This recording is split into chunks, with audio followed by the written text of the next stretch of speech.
Diego's fiancé looked at us suspiciously, asking if Diego had committed a crime, as she hadn't seen him for the past 2 days.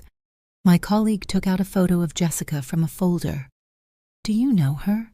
It was as though she had some premonition. She shook her head repeatedly. "It can't be. How could the two of them be together? We're about to get married." We only told her that something had happened to Jessica and that it could be related to Diego. After a long pause, she sighed and mentioned that Diego's gaze toward Jessica was always unusual, but she believed that Diego is smart. He wouldn't make a mistake. In such a small city, it didn't take long for the police to gather information about the love triangle between Jessica, Diego, and Kevin. Back in high school, Diego and Jessica were a couple.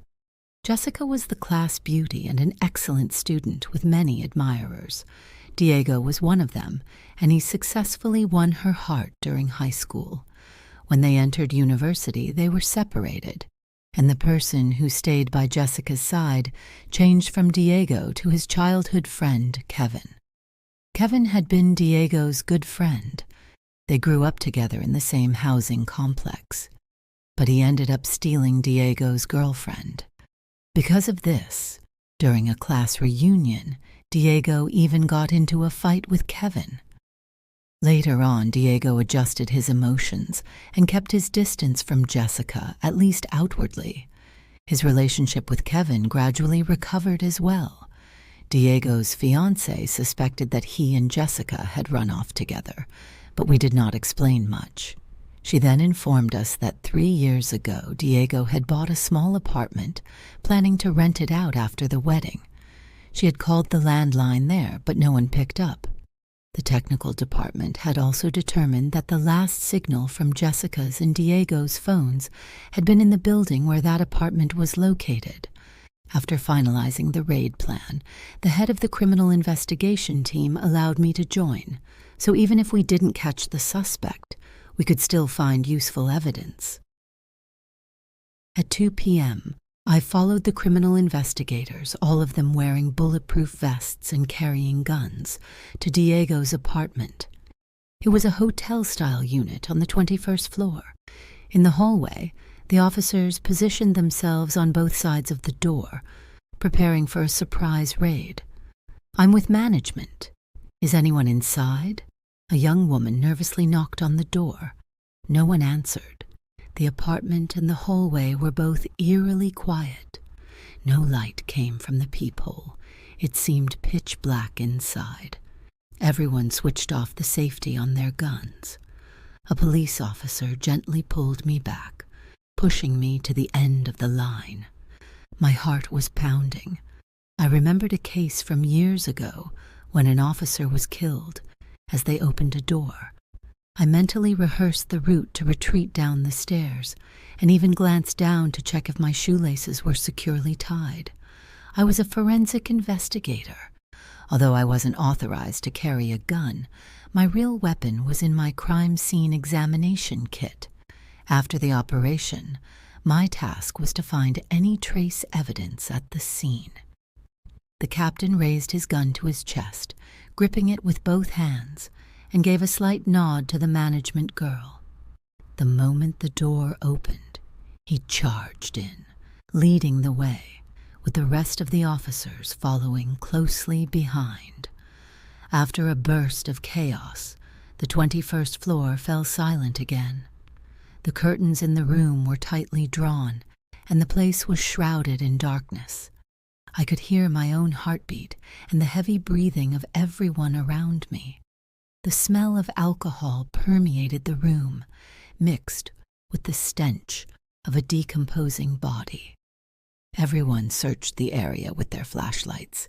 A beam landed on the floor-to-ceiling window. The girl from management saw it all, screamed, and ran out of the scene.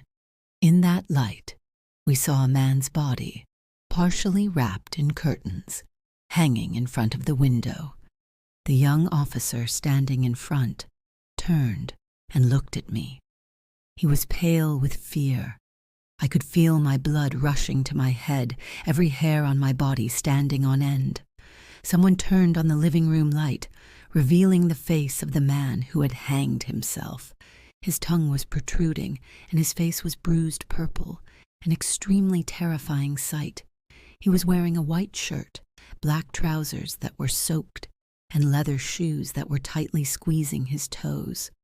A brave criminal investigator held up a picture of Diego and approached the window to compare and confirm the identity. Thick eyebrows, a square face, young. It was Diego. This bastard killed himself out of guilt. In less than 2 days, the case was solved, and everyone breathed a sigh of relief. The suspect was dead, meaning no need for a trial, which was much easier for the detectives and interrogators. Death without proof, however, is something that doesn't exist for a forensic investigator. I didn't feel any relief. There was still a lot of work left for the technical department. We needed a complete chain of evidence to wrap up the case. I had to continue searching for evidence from the body in the crime scene. All detectives, withdraw and leave the scene to forensics, the captain ordered. One by one, the criminal investigators left the scene, and I began preparing for the autopsy. The knot Diego used to hang himself was the same type as the one used to hang Saddam Hussein during his execution, commonly referred to as the hanging knot. In Diego's over 40-square-meter apartment, the floor was spotlessly clean, and there was a still damp mop in the bathroom. On the coffee table there were 7 empty bottles of liquor and 1 half-full bottle. Many people drink alcohol before committing suicide to boost their courage and lessen the pain before death. The bedroom was neat and tidy, with the pillow placed on top of a folded blanket, but no pillowcase. There were 2 phones on the bedside table. Diego's phone was dead, and Jessica's phone was powered off. It seemed like Diego no longer felt the need to hide. I continued examining the scene, and when I opened the refrigerator, a chill ran down my spine. Inside there were a few pieces of red meat. They were unmistakably human organs. These are the nipples and the vagina. This part is really disturbing. I couldn't bring myself to translate it directly, but I'm sure you understand. We also found a knife. Based on what was discovered at the scene, the evidence of Diego's crime was confirmed. We called for a transport vehicle to take the body back to the autopsy room. This was an autopsy without the pressure of solving the case.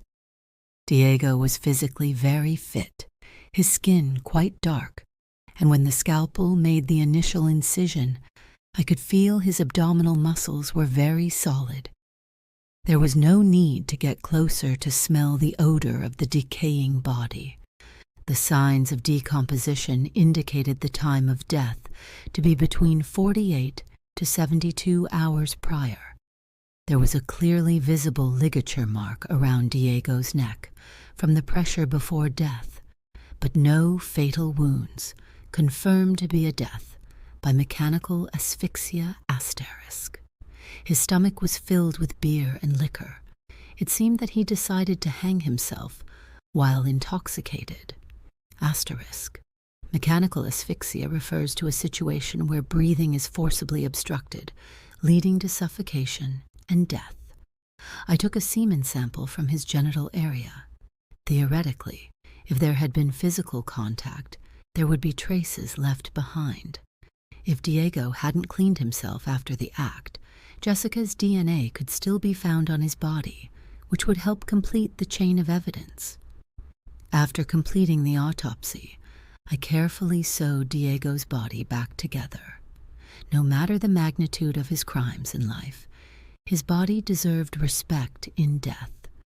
Diego's fiancée arrived to identify the body after hearing the news. Her eyes were swollen and red from crying, unlike the calm composure she had displayed before. She slowly approached the autopsy table. A fleeting look of disappointment crossed her eyes, and after a brief moment of silence, she covered her face and left. After taking the collected samples for testing, I was dragged out by my colleagues for a hearty meal. Finally, it seemed like I'd get a good night's sleep. Strangely enough, I work with bodies almost every day, yet I've never encountered them in my dreams. A part of me felt a little regretful. Our prime suspect in the case was dead, and perhaps some truths would forever remain buried. On the morning of May 10th, I received a call from the city police department. The body parts in Diego's refrigerator indeed belonged to Jessica. However, the knife found in his apartment was not the murder weapon. There was no DNA from Jessica on it. Afterward, I received a chilling piece of news. There was no trace of Jessica's DNA in Diego's genital area. Instead, there was DNA from another man, which matched the DNA found under Jessica's fingernails. Additionally, DNA matching both samples was found on the network cable used to strangle Diego. We were closing in on the truth, only to be confronted by a major twist. On the network cable used to strangle Diego, matching DNA was also found for the two samples earlier. As we were getting closer to the truth, a significant error appeared. Could Diego be bisexual? Did he collaborate with his accomplice to kill Jessica? Or could there be more hidden behind Diego's death? I immediately wrote a report, and after a long silence, the captain said, "We have to continue investigating this case." Just as everyone finally had a brief moment to relax, we had to bury ourselves back in work. Recalling the scene examination, we realized that the apartment was unusually clean. Diego wore leather shoes to hang himself, yet there were no footprints on the floor, nor any fingerprints found on the doorknob. It was likely that someone had cleaned the scene, and that person must have known Diego. If we only look at the autopsy results, Diego's body was consistent with hanging by suicide. However, considering the type of hanging knot he used, there should have been clear marks behind his neck. If Diego didn't commit suicide, then my guess is that someone stood behind him, pulled the cable around his neck to strangle or suffocate him, and then hanged him afterward. Previously, it was discovered that the type of sleeping pills in Diego's stomach was the same as those found in Jessica's stomach. Our initial guess was that Diego drugged and raped Jessica, then took the sleeping pills himself and hanged himself. There were suspicions that Diego was bisexual, and that he collaborated with a mysterious man to kill Jessica. The sleeping pills were prepared by that mysterious person, who then killed Diego to cut ties, aiming to sever the only lead. With Diego dead, the rape and murder of Jessica could entirely be pinned on him. If this speculation is correct, then the mysterious individual must be formidable, and such criminal tactics are rare in our small town. I wrote 3 names in my notebook: Jessica, Diego, Kevin. I circled all 3 names. The task force retrieved surveillance footage from Kevin's apartment complex. At 11:50 p.m. on May 6th, someone entered the building. Around 1 a.m. the next day, they left the building, and an hour later, they returned. At over 3 a.m., he left the building and did not appear again after that. This person showed up during the time Diego died, which made him highly suspicious. The video didn't clearly show his face, but I had a strong feeling that the figure resembled Kevin. Kevin was the deceased's fiancé and should have been the first person investigated. However, when DNA from Diego was found in Jessica's vaginal swab, such a clear clue influenced our investigation direction, making Diego the prime suspect. My colleague remembered delivering Jessica's death certificate to Kevin. He already knew that the police had identified a suspect. At that time, he remained very calm and didn't strongly urge the police to expedite finding the culprit. Kevin said, "The person is already gone. Finding the culprit won't do any good. I just hope for compensation." People began speculating that perhaps Diego believed that Jessica and Kevin had done something behind his back, which led him to start hating Jessica, resulting in her rape and murder. Kevin found out that Diego was the one who killed his fiancée, so he killed Diego to avenge her and staged the scene to look like a suicide by hanging. All these speculations and doubts need to be based on solid evidence. The urgent task now is to locate Kevin. On the night of May 10th, the 4th day since Jessica's body was discovered, the criminal investigation team disturbed Kevin's sleep. At that time, he was with his lover. Kevin's lover was a pharmaceutical sales representative. She set her eyes on Kevin when he was working at the Health Bureau. She knew Kevin was engaged and heard him complain that he no longer had feelings for his fiancée. This lover of his knew well that Kevin would not marry her, but because he never hid anything from her, Kevin even wrote her poems when they first met. She thought their relationship was genuine love. Roughly guessing that Kevin had committed some crime, his lover hurriedly told the police that she had been blind. "I should have realized sooner that he wasn't a good person." The next morning, I went to the interrogation room to meet Kevin and take a blood sample. Kevin was of average height, neither tall nor short, with a slightly thin build. He had parted hair, single eyelids, small eyes, and wore gold-rimmed glasses. He wore a white shirt on top, neatly pressed gray trousers below, and shiny, clean new leather shoes. He was complaining that he was the victim's relative and intended to report this matter to the Ministry of Public Security. He never swore, occasionally voicing a seemingly polite protest.